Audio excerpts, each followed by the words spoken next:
Kumasi Metropolitan Assembly says their sanitation campaign with Love FM and Inshira FM is a bold, practical step towards improving public health and also to free resources for basic services for residents. Now, Coordinating Director Samuel Donko says the Assembly presently spends 40% of its internally generated funds on sanitation, leaving little for development. He spoke at the official signing of a Memorandum of Understanding for the Sanitation Enforcement Initiative dubbed Clean Up Kumasi. Love FM's Erastus Asaridonko has a lot more in this report.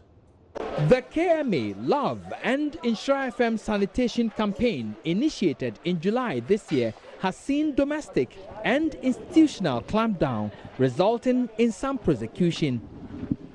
The sanitation enforcement team has moved from unearthing the filthy side of the city to instilling environmental discipline in the citizenry through the enforcement of KMA sanitation bylaws.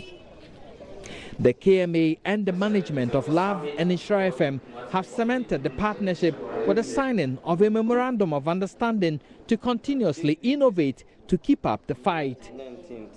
At the short signing ceremony, Coordinating Director Samuel Donko said the Assembly presently spends 40% of its internally generated funds on sanitation, leaving little for development.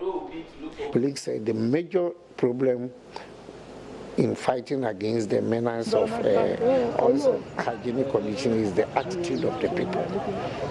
KMA is spending huge sums of money in cleansing. In fact, our IGF correction, about 40% is going into sanitation. Yes, we don't see the results. People feel that KMA is not doing anything. Meanwhile, we are spending much just because you just correct. In 5 minutes, another person drop it.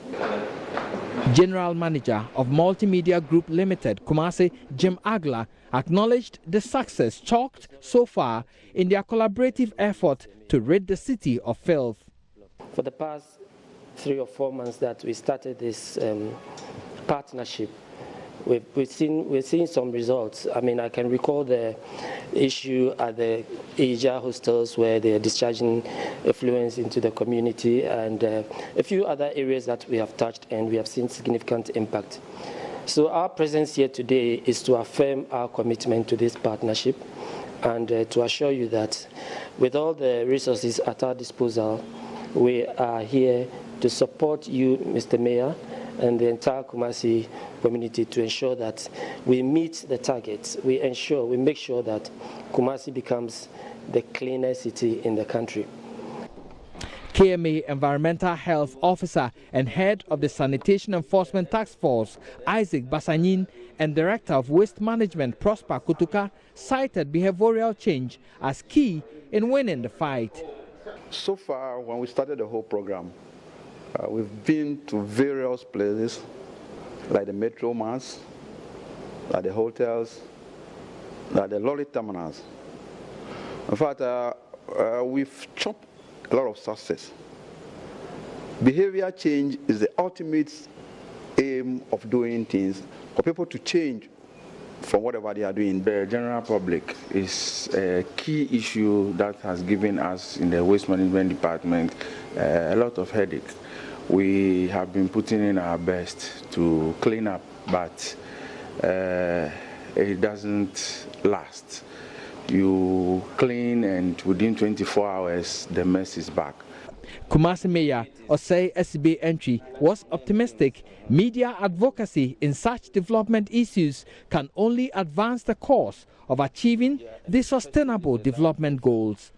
And indeed, you have lived by your words, because day in and day out we continue to hear your voice with regard to sanitation issues. So I want to thank you for that. You are rather putting up your radio station to help us in achieving the SDG. Because when we talk about the 17 SDGs, without the role of the media, there's no way we can achieve it. Reporting for JoyNews, Erastus Asaridonko, Kumasi.